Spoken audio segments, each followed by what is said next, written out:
నమస్తే, welcome to ప్రజా చైతన్యం. రాజధాని అమరావతి రియల్ ఎస్టేట్ వ్యాపారాన్ని తలపిస్తోందన్న విమర్శలే నిజం కావడానికి మరెన్నో రోజులు లేవు. అమరావతి అనేది తనకు తానుగా అభివృద్ధి చెందుతుంది అంటూ కూటమి ప్రభుత్వ పెద్దలు చెబుతున్న సంగతి తెలిసిందే. ఇప్పటికే అమరావతిలో అభివృద్ధి పనుల కోసం వేల కోట్ల అప్పులు చేసిన సంగతి తెలిసిందే. ఈ అప్పులు తీర్చడానికి అంటూ ప్రభుత్వం అమరావతి భూముల్ని అమ్మకానికి సిద్ధం చేస్తోంది. ఇందులో భాగంగా అమరావతిలో ల్యాండ్ మానిటైజేషన్ పాలసీకి సిఆర్డీఏ శ్రీకారం చుట్టనుంది. మొదటి విడతలో రాజధాని పరిధిలోని 4000 ఎకరాలను అమ్మడానికి సిద్ధం చేస్తోంది. అయితే ఎక్కడెక్కడి భూముల్ని అమ్మాలనే విషయంపై ఇంకా స్పష్టత చేయలేదు. కానీ ఎకరా 20 కోట్లతో విక్రయించాలి అని సిఆర్డీఏ ఓ నిర్ణయానికి రావడం గమనార్హం. ఇలా మొత్తం 80,000 కోట్లను సిఆర్డీఏ సమీకరించనుంది.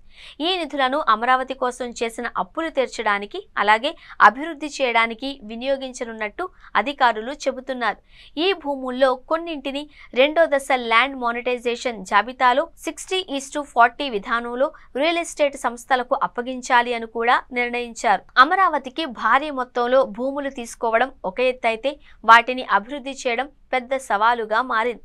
ఎకరా 20 కోట్లకు విక్రయానికి పెడితే డిమాండ్ ఎలా ఉంటుంది అనే చర్చకు తెరలేచింది. హాట్ కేకిలా భూములు అమ్మకమైతే ఓకే, లేదు అంటే అమరావతిపై ఏవో భయాలు, అనుమానాలు ఉన్నాయి అనే చర్చకు తెరలేస్తుంది. 4000 ఎకరాల్ని కొనే వాళ్లపై రాజధాని భవిష్యత్ ఆధారపడి ఉంటుంది. 4000 ఎకరాలను బలవంతంగా ఎవరికైనా కట్టబెడతారా, లేక స్వచ్ఛందంగా కొనడానికి ముందుకొస్తారా అనేది కాలం తేల్చనుంది.